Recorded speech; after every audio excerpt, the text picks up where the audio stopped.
Have you ever wondered what happens when earthly power meets divine truth?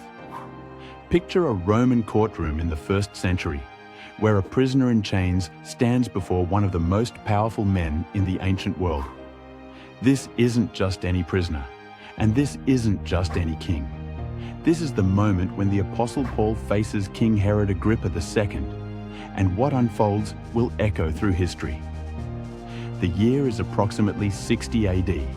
The Roman Empire stretches across the known world, and in the coastal city of Caesarea Maritima, a fascinating drama is about to unfold. Porcius Festus, the Roman governor of Judea, finds himself in a predicament. He has a prisoner named Paul, who has been causing quite a stir throughout the region. Paul claims to be an apostle of Jesus Christ, and his message has been turning the world upside down. But here's where it gets interesting. King Herod Agrippa the Second has come to visit Festus, and when he hears about this unusual prisoner, his curiosity is immediately piqued. Agrippa isn't just any king. He's a descendant of Herod the Great, the same Herod who tried to kill baby Jesus. He's also deeply knowledgeable about Jewish customs and beliefs, making him the perfect person to help Festus understand what Paul is really teaching. Agrippa says to Festus, as recorded in Acts 25:22, "I would like to hear this man myself." Those simple words set the stage for one of the most remarkable encounters in biblical history. "Tomorrow," Festus promises, "you shall hear him." The next day arrives with great pomp and ceremony. King Agrippa enters the audience hall with his sister Bernice, accompanied by military commanders and prominent citizens of the city. The atmosphere is electric with anticipation. Here stands Paul, a man who has been beaten, shipwrecked, imprisoned, and persecuted. Yet he shows no fear as he faces this assembly of power and prestige. Festus presents the case to Agrippa, explaining his dilemma. The Jews want Paul dead, but Festus can find no crime worthy of death. He needs Agrippa's expertise to understand what charges to send to Caesar in Rome, because Paul has appealed his case to the emperor himself. Then comes the moment everyone has been waiting for. Agrippa turns to Paul and says, "You have permission to speak for yourself." Paul stretches out his hand and begins what many consider one of the greatest speeches in human history. Paul starts by acknowledging Agrippa's expertise in Jewish matters, saying he considers himself fortunate to make his defense before someone so knowledgeable. Then he does something brilliant. He doesn't just defend himself against the charges. Instead, he tells his story, weaving together his past as a persecutor of Christians with his dramatic conversion on the road to Damascus. He speaks of his strict Pharisee upbringing, his zeal for the law, and his violent opposition to the early Christian movement. Then he describes that life-changing moment when Jesus appeared to him in a blinding light, asking, "Saul, Saul, why do you persecute me?" Paul recounts how Jesus commissioned him to be a light to both Jews and Gentiles, to open their eyes and turn them from darkness to light. As Paul speaks, you can almost feel the tension in the room. This isn't just a legal defense. This is a masterful presentation of the gospel message, delivered with passion and conviction to one of the most influential audiences of the ancient world. Paul explains that everything he preaches aligns with what Moses and the prophets said would happen. The Messiah would suffer, rise from the dead, and proclaim light to both Jewish people and Gentiles. He's not teaching some new religion, he argues. He's simply proclaiming the fulfillment of ancient Jewish prophecies. But then Festus interrupts. "You are out of your mind, Paul," he shouts. "Your great learning is driving you insane."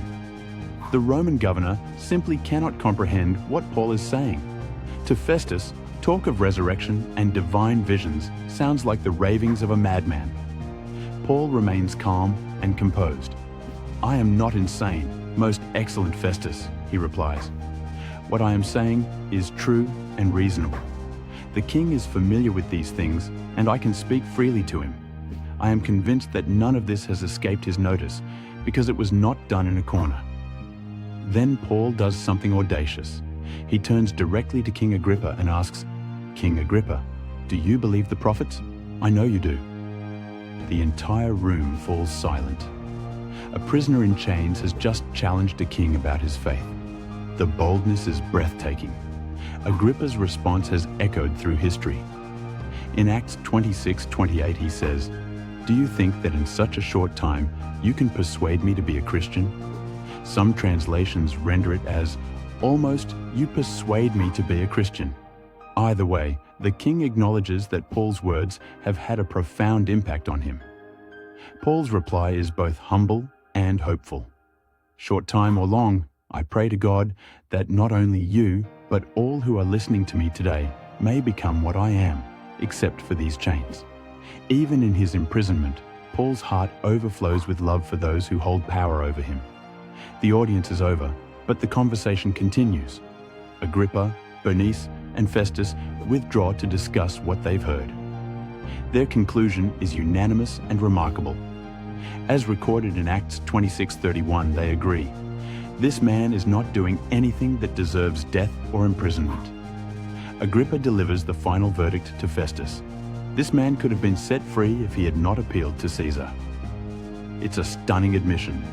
The king himself acknowledges Paul's innocence, yet the wheels of Roman justice must continue to turn. This encounter reveals something profound about the power of truth.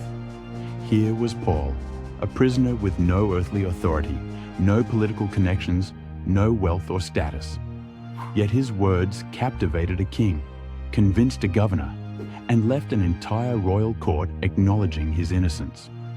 Truth spoken with conviction and love has a power that transcends human hierarchies. King Agrippa's curiosity about Christianity represents something we see throughout history.